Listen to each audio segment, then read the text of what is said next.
Hello, this is Dr. Jeanette Miller, and I'm the Director of Audiology. And we are here today to review our auditory system and different types of hearing loss. And we'll also look on evaluation procedures to identify hearing loss. Our goals for this module will be to understand how we hear, also identify the different types of hearing loss, as well as become familiar with the different testing procedures. To begin with, let's talk about the anatomy of the ear. There are 4 parts to the ear. There's the outer ear, the middle ear, the inner ear, and the auditory centers of the brain. So we want to first discuss on how do we hear? How does the sound get to the brain?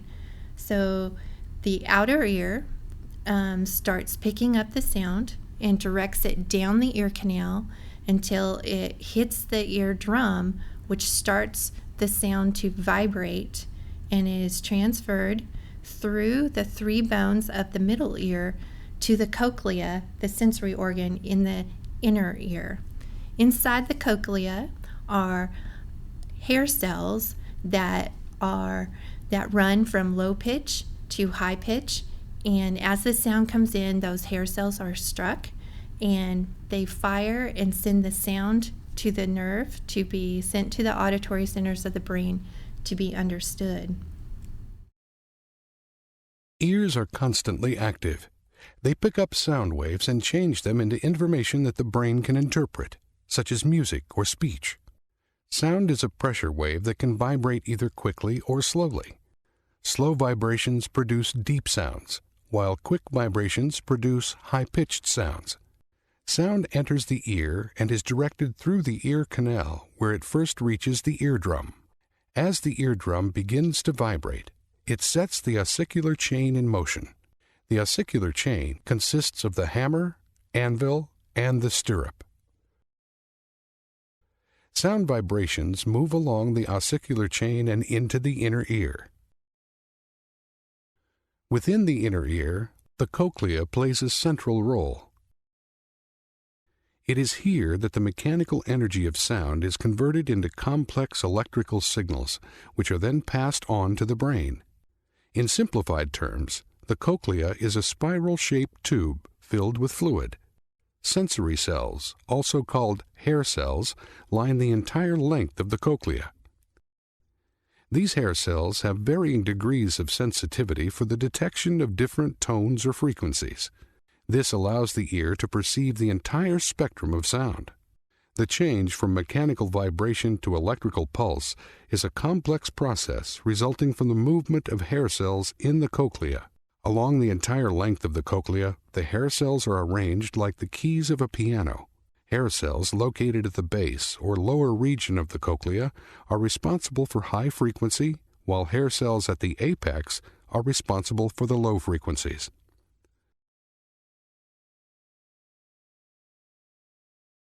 As the fluid in the cochlea is set in motion, it causes a corresponding movement of the fine structures on the surface of the hair cells to take place. These movements cause tension differences which produce electrical signals that are passed along the hearing nerve to the brain. The auditory cortex of the brain interprets this information as sound, for example as music or speech.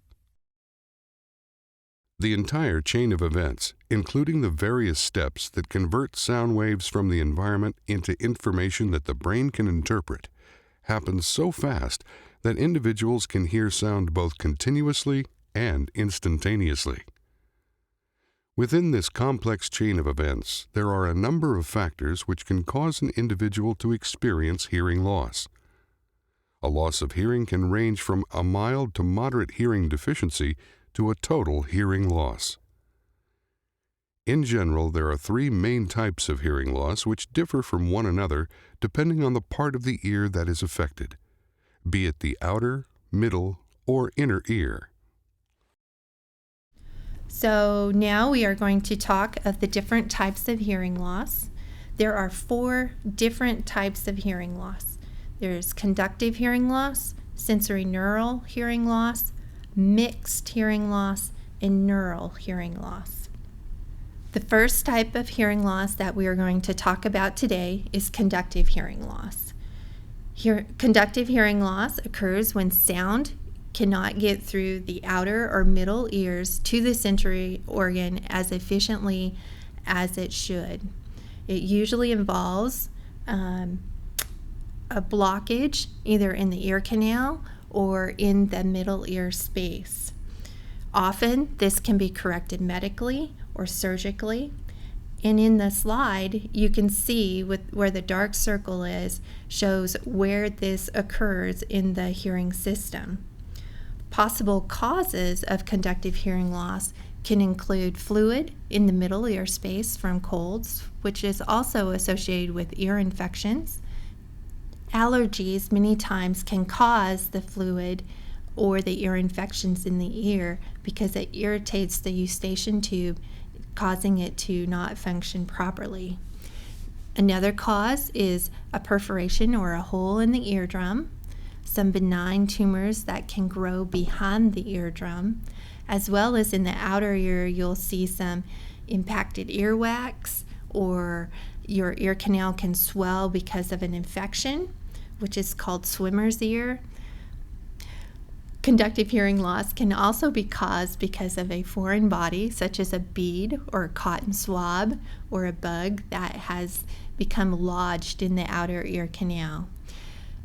Finally, atresia or absence of an ear canal can cause a hearing loss.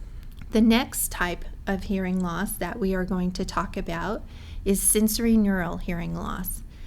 Sensory neural hearing loss occurs when there is damage to the cochlea or the inner ear, which is the sensory organ for hearing. The sound can travel through the outer ear to the middle ear, but once it gets to the sensory organ, it is not transferred to the nerve as efficiently as it should be. Most of the time, sensory neural hearing loss is not medically or surgically treatable. It is the most common type of permanent hearing loss. Sometimes speech can be loud enough to be heard, but it still may be unclear or sound muffled. So there can be some speech discrimination issues with sensory neural hearing loss. In the next slide, you can see the circle around the cochlea, the inner ear, where this hearing loss takes place. Causes of sensory neural hearing loss can be anything from genetic, it runs in the family, and to aging and illnesses that are treated with ototoxic drugs, and malformations of the inner ear to exposure to loud noise. A mixed hearing loss is a combination of a conductive hearing loss and a sensory neural hearing loss. That means that there is situations in both the outer or middle ear that prevent the sound from getting to the sensory organ, but also there is damage within the sensory organ that prevents that sound from getting to the nerve as efficiently as it should. The final type of hearing loss is neural hearing loss. It is associated with the eighth nerve or the auditory nerve, which is just past the cochlea. It is usually profound and permanent, and many times hearing aids and cochlear implants are not a benefit for a person who has a neural hearing loss. On the next slide, you will be able to see where the red circle is. That shows you where that eighth nerve exits the cochlea, headed towards the auditory centers of the brain. To view any one of these hearing losses, you may also go to medl.com. So, how do we test hearing? How do we know what a person is hearing, and what tests do we use to understand what a person is hearing? So, the next area that we are going to look at is how do we evaluate hearing? How do we understand whether a person has a conductive hearing loss, a sensory neural hearing loss, or even normal hearing loss? There are two different areas that we look at. We look at pitches, which is frequency, whether it's a low pitch, mid pitch to a high pitch. And if you look at the graph on this slide, you will see across the top are the numbers 125 to 8,000 hertz. That is going from low to very high pitch.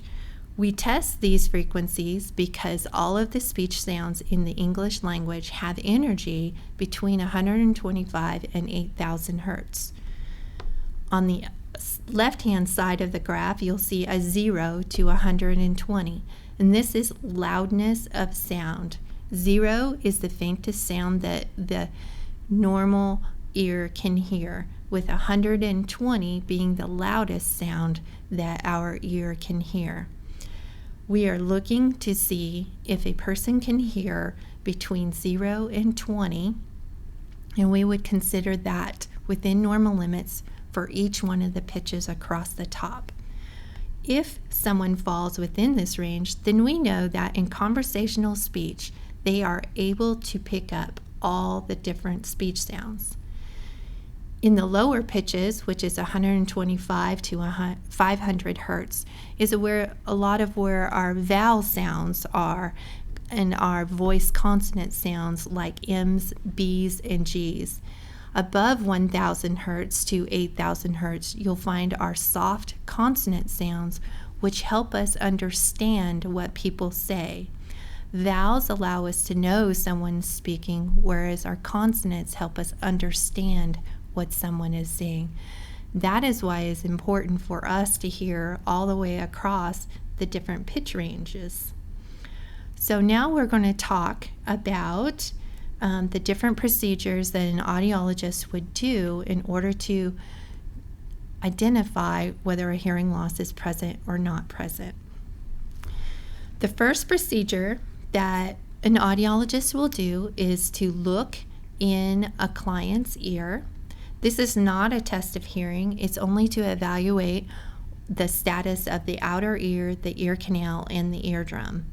The light allows us to see down the canal to the eardrum.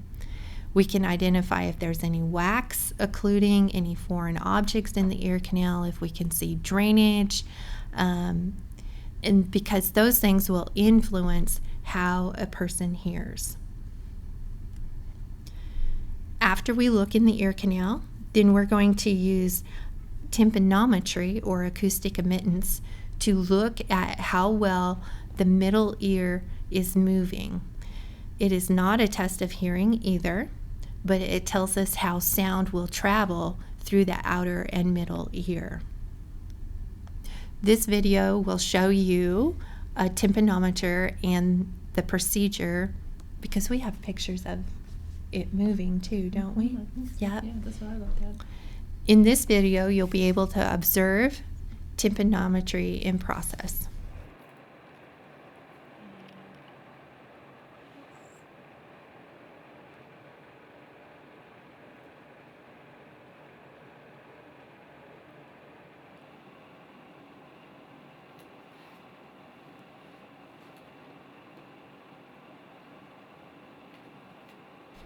Otoacoustic emissions is a test that we use often with children to evaluate the outer hair cell function of the cochlea. The child will hear tones presented to the ear canal. It will travel through the eardrum, the three bones, to the sensory organ. Inside the sensory organs are hair cells that are aligned like piano keys. So when the tone hits a certain frequency range, just like on a piano keyboard, the sound causes the hair cell to fire. When the hair cell fires, it sends an echo back out of the ear that our equipment is able to record. This test is a pass or a refer outcome. It is not able to give us threshold information, but it does tell us whether those hair cells are functioning normally or not. If a hair cell is functioning normally, then we know hearing is normal or very close to normal in the pitch range that this was tested. It helps us know whether to refer the child on for further testing or gives us each ear information which we may not be able to obtain during our pure tone testing. The client can be awake but must be quiet during this testing. In the next video, you will see that this procedure only takes maybe a minute and a half to complete if the child is quiet, but gives us lots of information to work with. I don't want to be it, but it's like it's easier to do this repeated times on me than on the kid.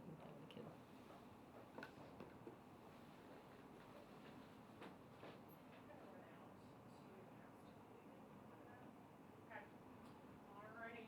Thank you for using Ellie. Screen. Okay.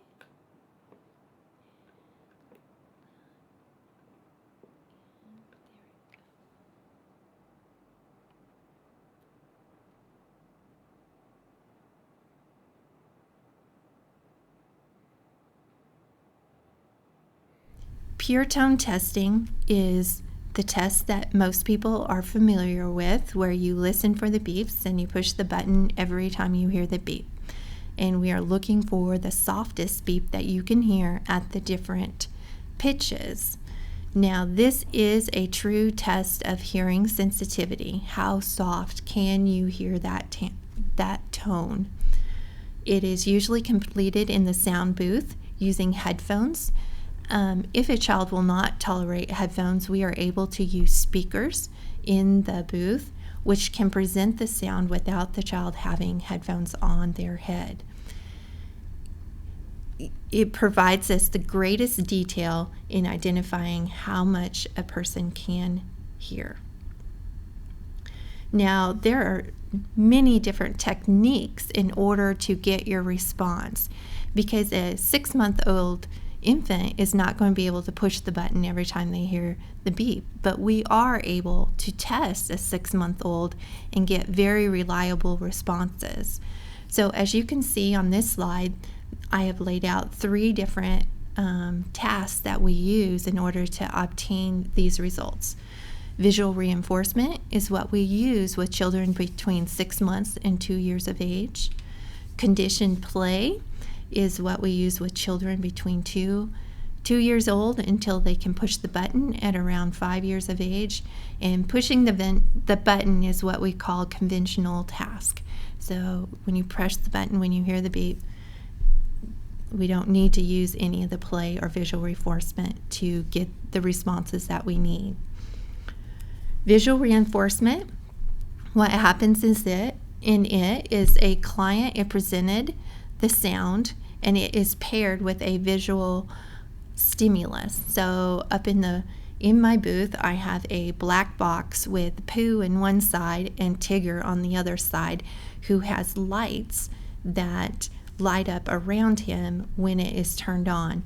So as a clinician, I would present the sound, look for the eye gaze of the child to either flick to the side that sound is coming from or get a full head turn response, and then reinforce the child by turning on the box. So the child now pairs the sound with the reward of seeing the toy, and the child will continue to respond in this method, and we are able to find the softest sound that a child will respond to.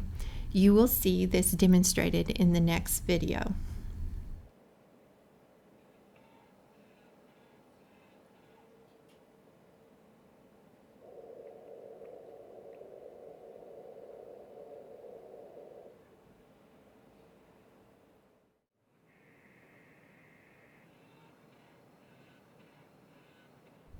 When visual reinforcement becomes unreinforcing to the child or boring, then we try to move on to a conditioned play task.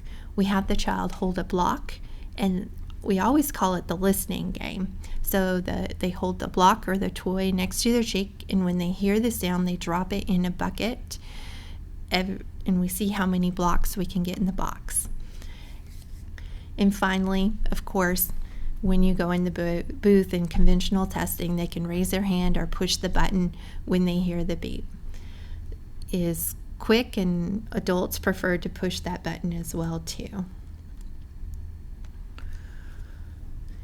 Looking at the different pitches, which is pure tone testing, gives you an idea of what a person can hear at the different pitches. But what is also important is how well can a person understand speech? And we do speech testing in the booth as well too. We do speech awareness testing. Can the child hear my voice? Is a great cross-check to what they do on pure tones to what they will detect with my voice. Also, they will identify spondee words such as baseball, hot dog, cowboy. Depending on their age level, they may point at body parts. Tells you they heard you and understood you, and we find the softest level that they can show that to us.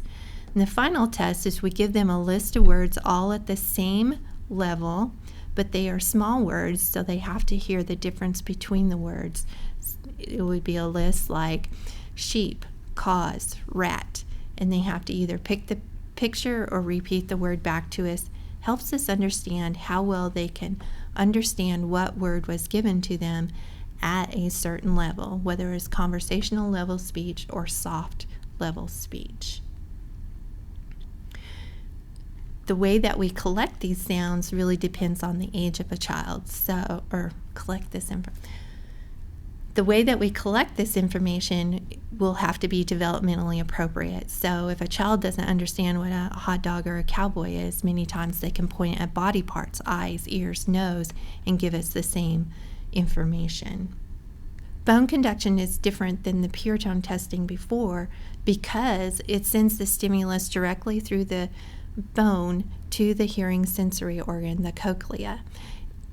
Therefore, the sound does not have to travel through the outer ear or the middle ear, and we can identify really what the cochlea is able to hear.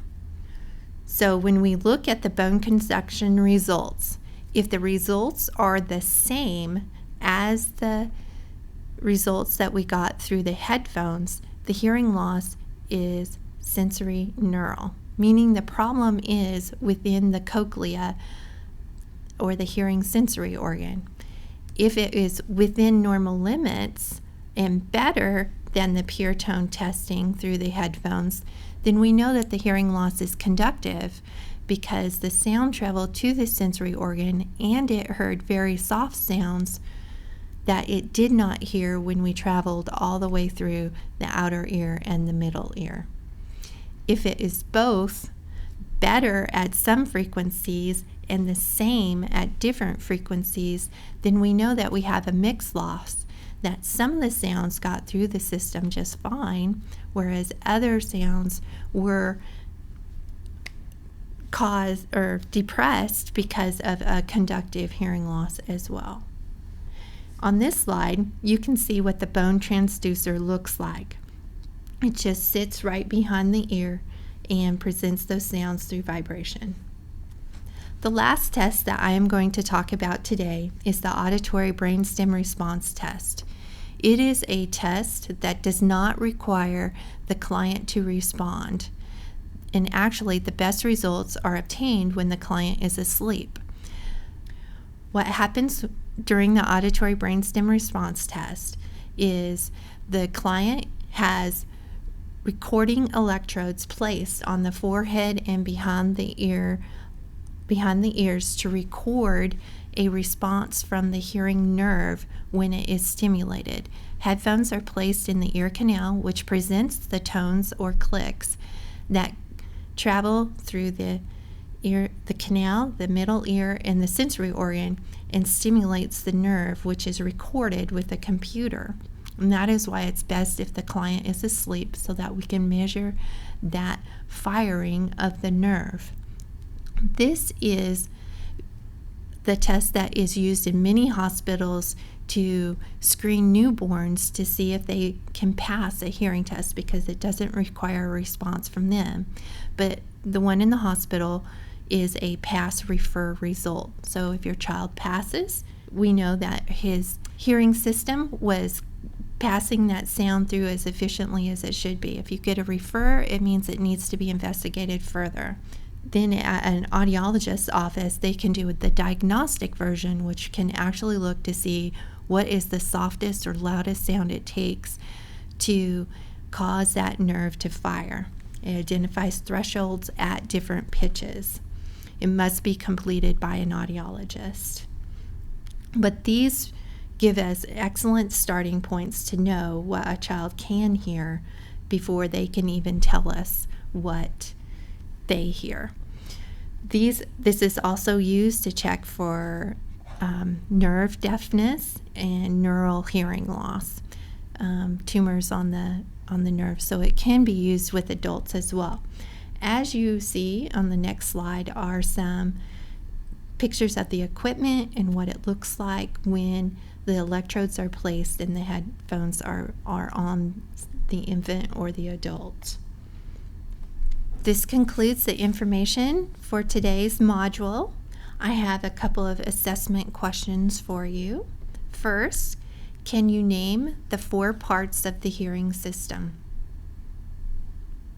The outer, the middle, the inner ear, and the auditory centers of the brain. Which hearing loss is located in the cochlea or the inner ear? Sensory neural hearing loss. Finally, what 2 tests can be used to screen a baby's hearing at birth? Otoacoustic emissions and auditory brainstem response. Thank you for your time.